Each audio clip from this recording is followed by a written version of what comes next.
trust is the basis of donations. If you don't trust, you don't give.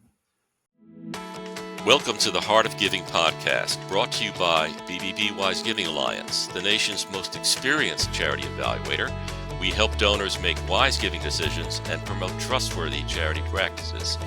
We thank GoFundMe for their support of this broadcast.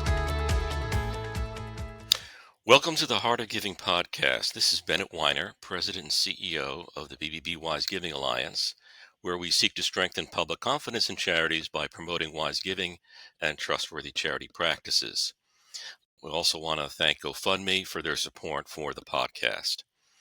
We're reconnecting with many of you who are familiar with our previous host, Art Taylor, who now heads up the Association of Fundraising Professionals.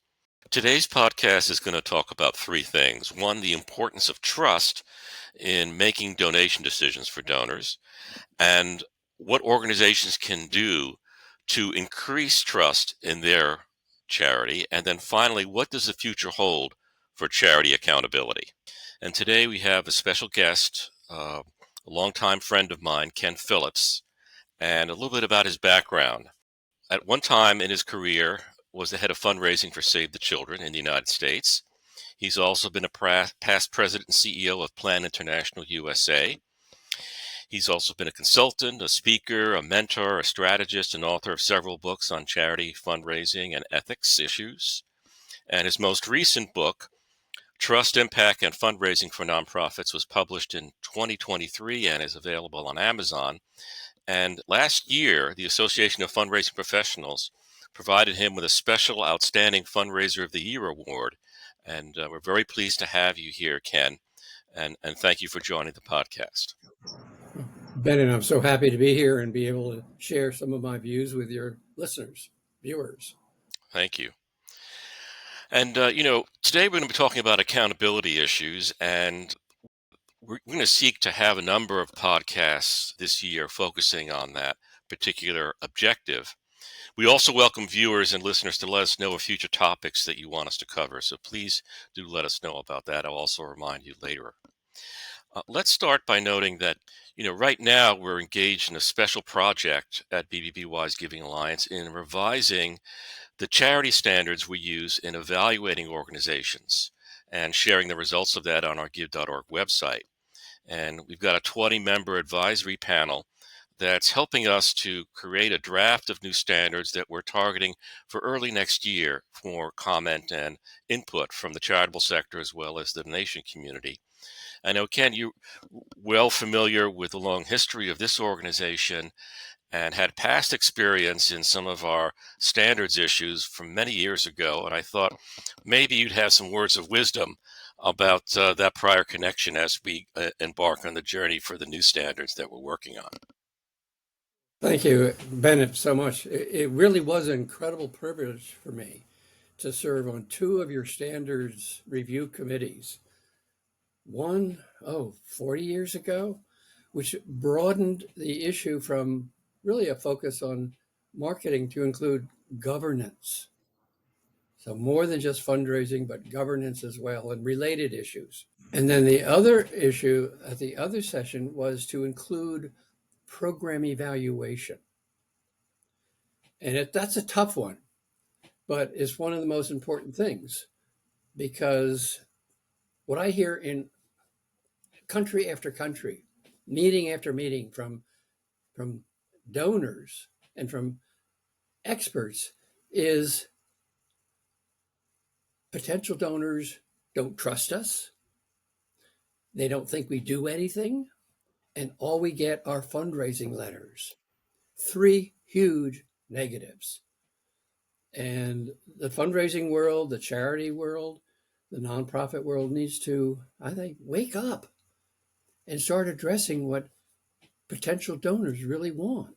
We're in a crisis with donors losing interest in what we're doing. Those are good points. And, I'm thinking of survey research that we've done on the whole donor perception issue. We have a donor trust report that we produce annually for 7 years now. And in general, we see that while the public believes that trust in a charity 67 to 69% believe that trust in charity is essential in making a donation. So they know it's important, but yet only about 22% highly trust charities. So there is an accountability gap in the US. And there is one that we know is in Canada along similar lines because we also surveyed 1,000 adult Canadians in addition to the 2,200 Americans. But I know that highlighted in your book was also a reference to the fact that this is a global issue. That I think the Edelman Trust Barometer, which also does trust Mhm, research, mhm. found that 11 of 22 countries that trust in NGOs and non government organizations has decreased. And so this is more than just a U.S. concern. This is, around the world. And I'm wondering, why has this become a global issue? Or maybe that it was a global issue all along and we didn't realize. Well, I think it's more of a global issue and more pervasive now because of social media, which spreads lies, which spreads distrust. And there's actually nothing you or anybody can do about that except, you know, high level government decisions that are probably not going to happen. Trust in everything is falling. It's not just nonprofits, it's in corporations. Some recent research from Pew said that a majority of people around the world think that capitalism is doing more harm than good. That's alarming. There are three ways people spend money. They spend it on their taxes. At least most of us have to do that. And we really have no choice because they'll come after us if we don't. So that's a given. People spend money on clothing, on services, vacations, and whatever. And that's a choice. And they get the feedback right away. Do I like my new shirt? Do I like my, house? Do I like they make the decision and they know what they get. In donations, which is the third way people can spend money, they only get feedback if they get it from who they give the money to. And if you're not satisfied, you're not going to give. And I use the analogy that, we're in a room with, 50 other people and they're all, couples or two good friends together. And I say, Bennett and I just did some research among all of you. And we found that 48 or 52% of you trust you as a friend. What the heck would that say? We're in trouble if that's what, personal trust is. So when nonprofits or NGOs in particular, charities, see that the trust level, and it varies in the research from, maybe 52%, maybe 48%, maybe lower, it's alarming because trust is the basis of donations. If you don't trust, you don't give. Whereas when you buy clothing, you know what you get. Your government, you have to pay. But with donations, you don't have to pay unless you trust and respect. And those are the two big issues: trust and respect. Trust for ethics and respect for results. And that's where nonprofits around the world need to do a far better job than just asking for more money. Yeah, and I know that another challenge we've seen in statistics is that the Generosity Commission came out with statements last year about concerns in the number of households that give to charity in the United States has been decreasing over a number of years. And charities now, in some cases, are focusing on larger givers, larger donors in terms of the amounts in order to try to make the gap in giving that they're facing because of that decrease in the number of households. But, I also know that you've talked about in your books about the importance of communication as being an essential tool for charities, and not just to communicate with a fundraising message, but with other messages. And that might help in increasing trust and building on a relationship. Could you talk about that a little bit, about the significance of that? Yeah, well, let me first say about the danger of relying on big donors Hmm. because they will control what you do. And to comment on that because Yeah. they will do that. And that's okay if they're just a small portion of your overall revenue portfolio.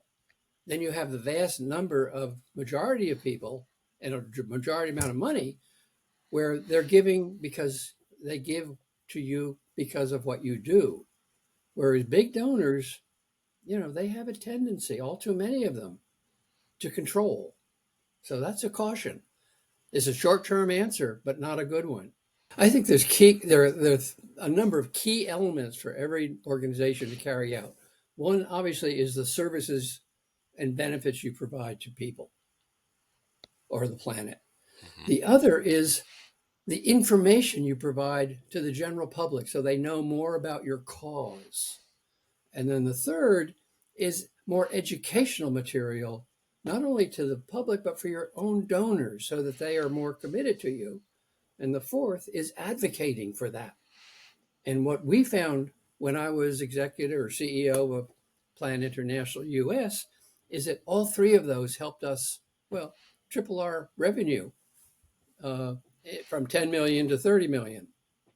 And it was because we gave a lot of information, a lot of education, and advocacy. When we did an advocacy program to, at that point, protect the USAID, Agency for International Development, whose budget was going to be slashed by Congress. This was in 1989. I wrote to 30,000 of our donors and said, please write to your congresspeople. And they did. And I got CEOs of other nonprofits to do the same. The result was they made a difference. The donors became advocates for the cause, and it worked. The budget was increased, restored, and the government had a higher respect for what we were doing. I was talking with our senator in Rhode Island, Claiborne Pell, as we were walking streets about a community organization. He said, Ken, I never ever got letters from people about donations. Never in my whole career of 40 years in government. I did get them for you, and we worked on it. The other thing we always get them on is potholes. That seems to be the big thing. But you were great what you did. We also had at Plan, we also had educational programs that donors could use with their kids, with their schools. And we actually had a control group, you know, got to do this scientifically, where a large number of donors got that educational activity. And we had another control, same, you population who didn't get it. And some years later, this group had a higher, much higher, significantly higher retention and renewal rate. So it paid off.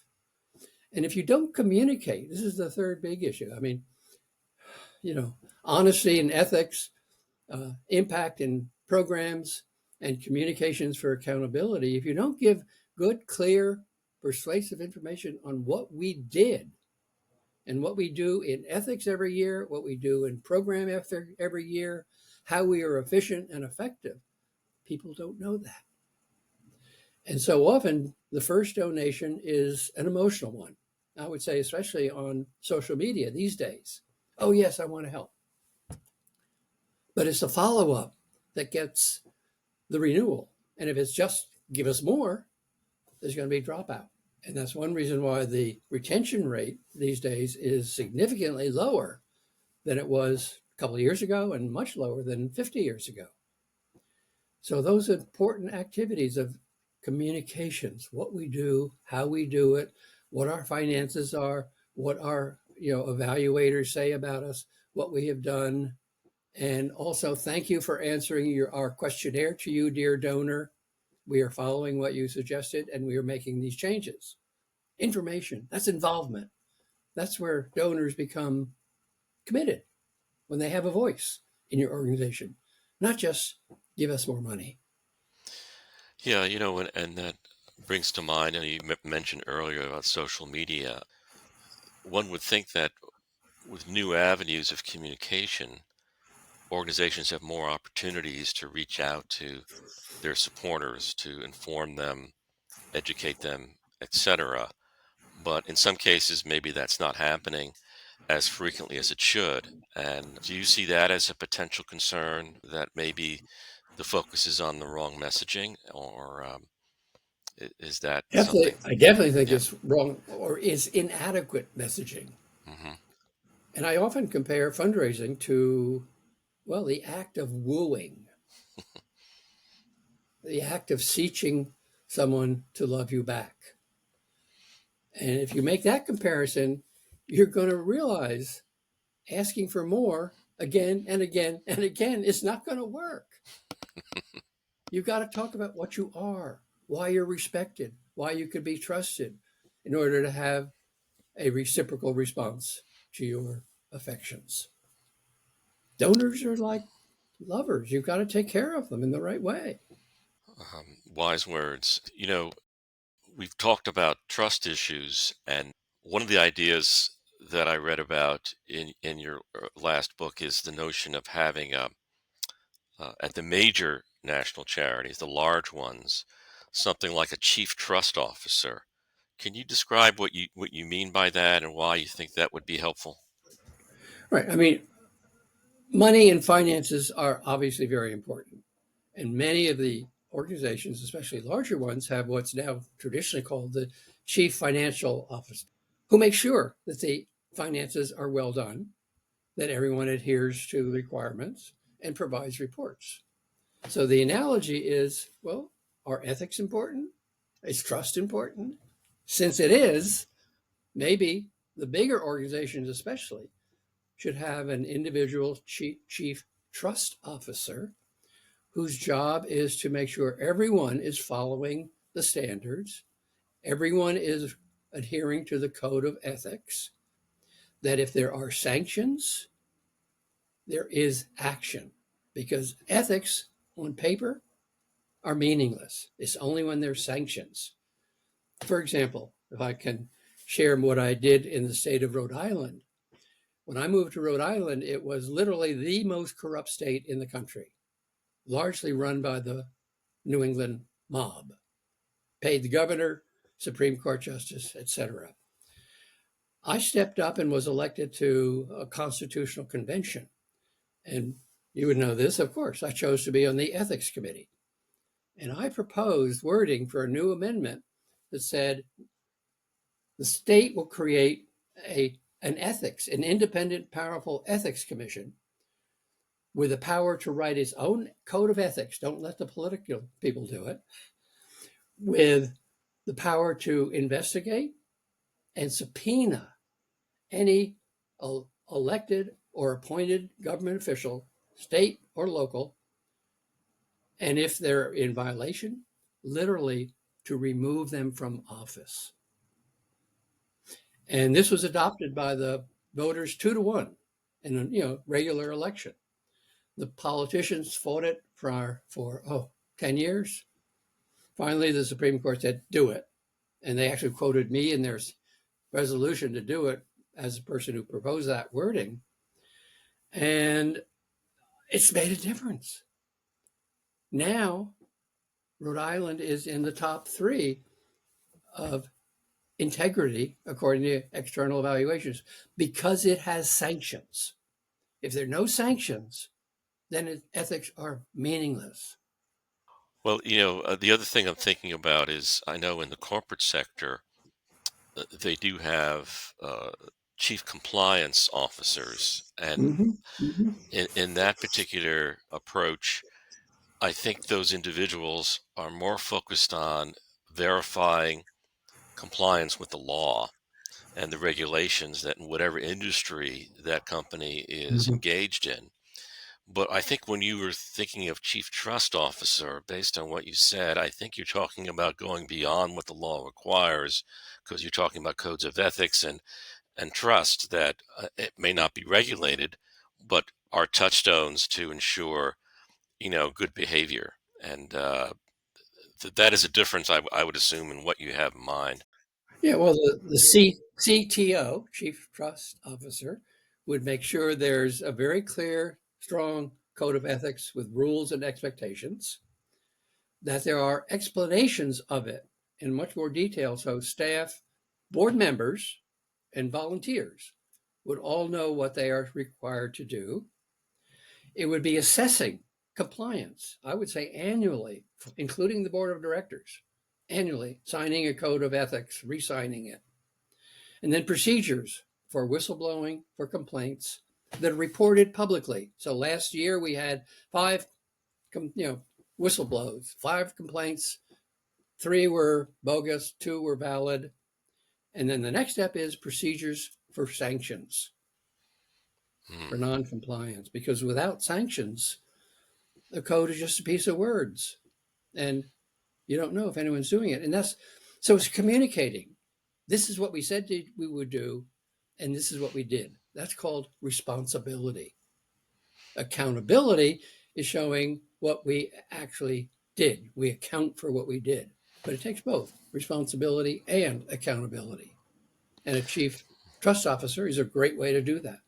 And for smaller NGOs or charities that are in an association, they could have one person do, shared time for 5, 10, or 50 of them, and review all of the agencies that are involved, as well as the CTO is empowered. Right. In terms of trust evaluations, you've also, in your last book, talked about different types of evaluations that take place. There's maybe evaluations for donors.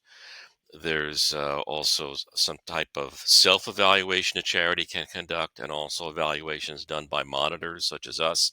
There are different approaches, and they all have different objectives.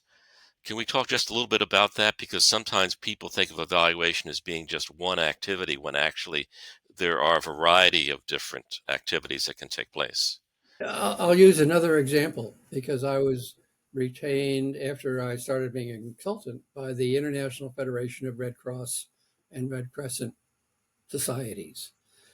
And I had a 2-year contract in Geneva to develop a theory of how their organizations, national societies, develop to get better, provide guidance on steps to do that, to provide background information on clarifying what each of these, and it turned out to be about 40 different areas are involved, and then how to implement it. And I also had to get the International Committee of the Red Cross and the Federation to agree. And they did. That took a lot of negotiating between the two of us, but we got that. And the global movement endorsed this, and they called it in common cause of working together with standards. And I ran out of time, but my immediate successor put it all in place so that now the Federation requires an annual integrity assessment that they do themselves, every national society, that there is a peer review. That's the external part that verifies it. Hmm. And if there are questions, then the Federation's board of directors gets involved and essentially acts as a trial jury. And if they are found, a national society is found not complying to the integrity standards, they are literally removed from office. They receive no more funding, no more support. They cannot use the name Red Cross. And they actually did that at one time. And when you do it one time, the other 190 of them say, oh, yeah, there Take shows it more something here. seriously. Yeah, we've got to do it. But it was the internal plus the external plus the final third step. That's helpful. Thank you. You know, times have changed. We talked at the beginning of this discussion about standards issues over time changing, and also our work environment has changed significantly. And I know for a lot of charitable organizations, since the pandemic, everyone has gone to remote working, and many organizations continue to do that practice now because it's a money saver. And you don't have to have as large an office, and it's just a more convenient way for people in order to work. So I'm wondering if that new type of work environment might present new challenges in terms of management and ethics issues, or is that just a question of location and not really impacting on those types of concerns? I mean, I'm writing another book now, and one part is on governance, management, and teams. And I am at times comparing the business world and the nonprofit world. And right now, the business world has employees who are generally not very engaged. And I remember reading that I think one of the delivery services actually had a camera in their trucks watching whether the person was driving or looking at his phone or watching TV. That's how little they trusted. In the nonprofit world, in the good organizations, which I would say are 90%, maybe more, the leadership can trust. And the reasons are very clear because nonprofits had a good purpose. It's not just to make money. They have a valid social, exciting, enervating, engaging social benefit purpose. That's why people work there. They also are more likely to involve everyone, one way or another, in their planning, in their strategic planning with vision, mission, maybe reviews, values, culture, and the plans. So the people are involved. And I remember at Plan and at Save the Children, we had field staff in 50 or 80 other countries. We didn't monitor them. They were virtually working, right? Right. They were virtual, connecting once in a while. But we trusted them. And they trusted us. And they did that because they were involved in the key decisions and we had a really valid purpose. So for nonprofits everywhere, the purpose is already there. So that should be good. And the key next step actually is good leadership that leads with values that people respect and involves people in the planning process. Because if you plan something, you're really so much more likely to be, excited and do it 10 hours a day at home instead of your normal 6 because you're excited about helping. So that's interesting. You talk about the teamwork concept and how that's an important part of success. But I'm also wondering, as to close out our discussion in terms of looking to the future, 10 years from now, what do you perceive there going to be different challenges in terms of accountability and ethics that we're facing now, or is it going to be more of the same, just on a different screen, so to speak, that we're going to have to deal with? If I knew the answers to that, I would be writing a book about that and getting a bestseller. It's a troubling concept about what's going to be happening. I was on a Zoom with classmates from Princeton with one person as a speaker who was an expert in AI and other things. And he said that the whole field of medicine is going to be dramatically changed in the next 20 years, and that the majority of the support will be done by artificial things. That's awesome and scary. I don't know what's going to happen in the nonprofit world, except I firmly believe that artificial connections and artificial fundraising is going to be a disaster. So we need to get the human back into fundraising.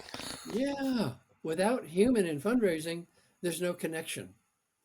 And actually, we saw that at the session you all organized on what's it going to be like in 2035.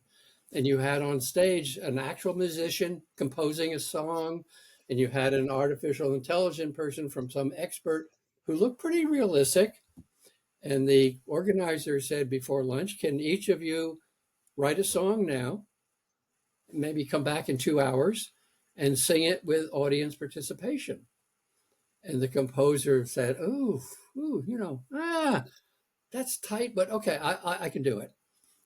And the artificial figure face, who looked very realistic, said, oh, I've already done it. And then we came back after lunch and they both played. And they were both surprisingly good. And this is why it's related to your question.